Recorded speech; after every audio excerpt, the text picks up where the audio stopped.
If you're drowning in all the information in first aid, you're probably using it wrong. In this video, I'm going to explain how someone like me who struggled with the SATs scored in the 99.9th percentile with not much more than this book. And today, I'm going to help you overcome the top 3 mistakes that students make with first aid for step 1.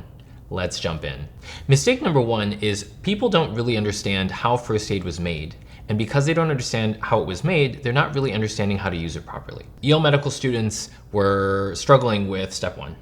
And so an enterprising group of individuals decided that they would go up to students who had taken their test and basically ask them, hey, I will give you $5 if you tell me the questions that were on the test. And what they did was actually really interesting. What they did is they took the questions and they published the information that you would need in order to get the question correct. And so the book basically became a compendium of all the information that they were being tested on their exams. This is relevant because it's not really made in such a way that you would learn these topics in the first place, right? Most textbooks, they're guiding you through from the beginning to the end of how it is that you might learn a topic from the beginning. First aid kind of assumes that you have a lot of knowledge. And because they assume that you have that knowledge, they're really just telling you what the targets of the things that you need to learn in depth are. I think one of the most overwhelming things about step 1 is that both the depth in terms of how well you need to know each topic, as well as the breadth in terms of how many topics you need to know, is much more than any exam you've probably taken in your life. And so as a way of filtering out all of the many, almost infinite number of things that you might be tested on, first aid is a really good filter that you can use to help you to understand what are the things that I need to learn in depth. So if you like having insider information to know how to best use these resources and maximize your score, be sure to hit the like and subscribe button so that you can be informed anytime we drop new knowledge on how you can do better in less time. So mistake number 2 is that people use first aid as sort of a Bible of things that they need to memorize, rather than using it as a target of things that they need to learn conceptually. And so what I want to talk about next is how you can solve the problem if you've been memorizing these things as just facts, or if you have been struggling with the volume of information that's in first aid, you can use this as a way to cut down on the amount that you need to learn and to do better with the information that you already have available to you.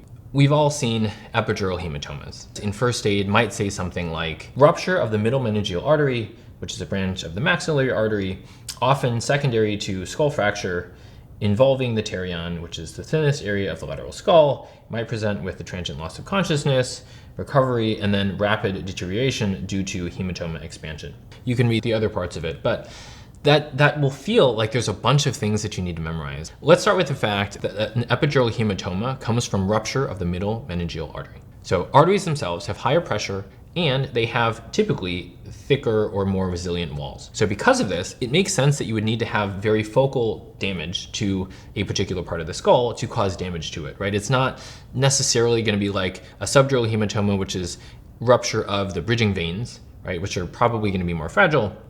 This is a more sort of tough and resilient artery that is going to be harder to rupture. The second thing is that because it's an artery, it has much higher pressure than, say, a vein. And because of that, you would expect that the amount of blood that would accumulate in the epidural hematoma would accumulate much faster and thus present much more quickly than, say, a subdural hematoma, which is from a vein, which is going to have lower pressure and thus expand more slowly and ultimately presents on a much longer time scale. Again, this is just one simple principle and one simple concept that you can use. And now because of that, I can explain many other facts that they might list in first aid or that might show up in my exam, even if I didn't learn them directly. So the final mistake that people make with first aid is that they use it in isolation and they use it independent of ways of verifying that their studying is actually working to improve their score. We respond to psychological threats in the same way that we would a physical threat. So in other words, if a lion was charging at us, we have a fight or flight response. But in a very similar way, if something is psychologically threatening, like say we do a practice question block on UWorld and we get a low score, we're gonna have the same sort of physiologic response of fight or flight, and we're often going to avoid them. While it's natural to avoid things that are uncomfortable, you wanna be careful with this because you can, by avoiding the problem can actually just grow.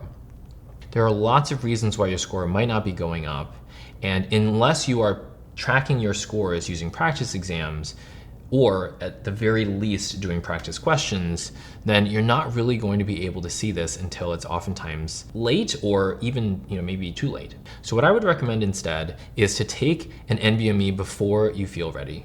So if you feel afraid of taking a practice exam and can relate to the feelings of inadequacy or doubt that many of us feel when we take these practice tests, leave a comment talking about what you're afraid of and how you're going to still assess your baseline so that you can overcome these fears. So if you find these tips helpful, be sure to let us know in the comments what you'd like to know more of. We use your comments and your input as ways to know how best to serve you by providing high quality content. So we'll see you in the next one.